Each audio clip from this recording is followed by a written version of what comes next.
To that, well, let's go to the first one, the quarterly reports, beginning 3 months, March of 1978. Under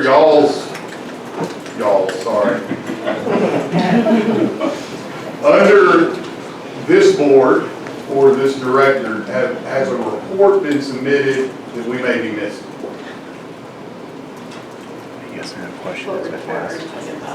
The board shall submit quarterly reports beginning 3 months after its organization and each 3 months thereafter, reporting in full on the operations, including an accounting of receipts and disbursements to the county judge and the court board.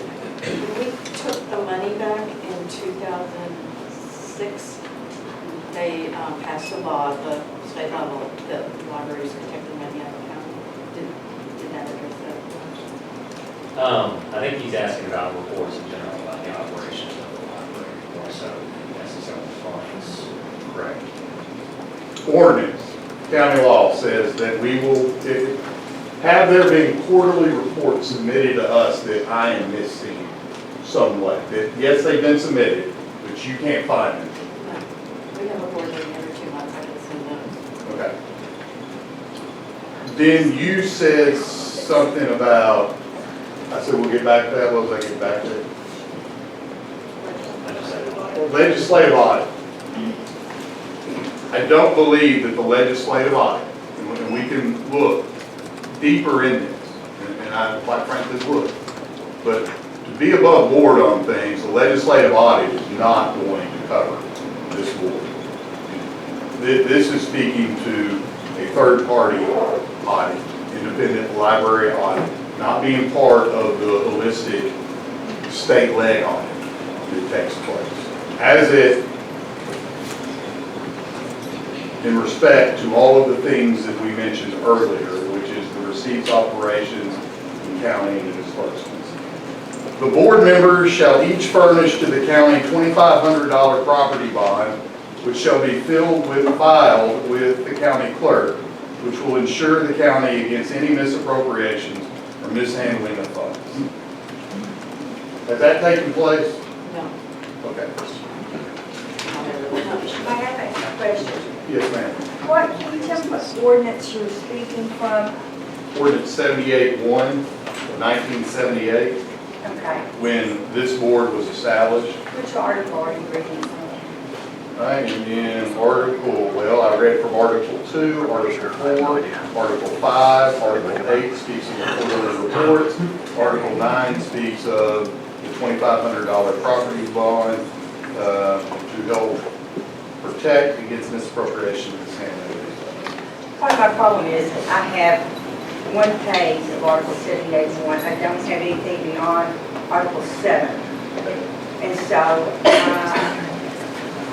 You can borrow mine. no, I think we all need a copy of it. I would agree.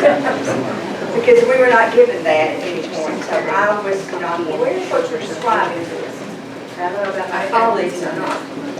I fully expect. I wasn't aware of it when I came in January 1st. But I think when it rises to this occasion, those that have the responsibility to look at all of it, and this is not a condemnation. This is, hey, you don't know, you need to know. These are the libraries. Okay. So who'll be getting that to us? Is there someone out of it? It's in our board. 1978. Okay, And I've got copies, I can.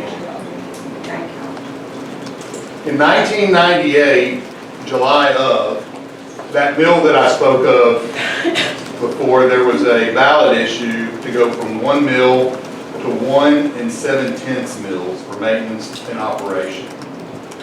Also, a quarter-cent sales tax was voted on for 2 years for capital expenditures, I believe that covered this library that we're standing in. And I don't know if that was all exclusive for this property or if there were other capital expenditures, but that's what it went towards for 2 years in 1998.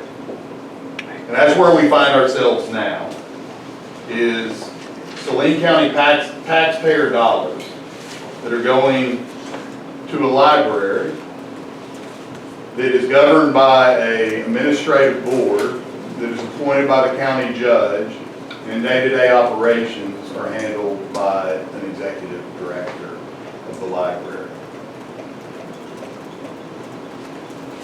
Before I go further, also in your bylaws, you'll notice that it says that this board is to be comprised of no less than 5 and no more than 7 board of directors.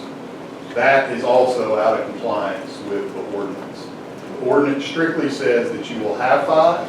And the law states that any board that was established prior to 1978, boy, I missed that date, 1997, shall only be 5 members unless amended in the ordinance. So you'll need to check on that also.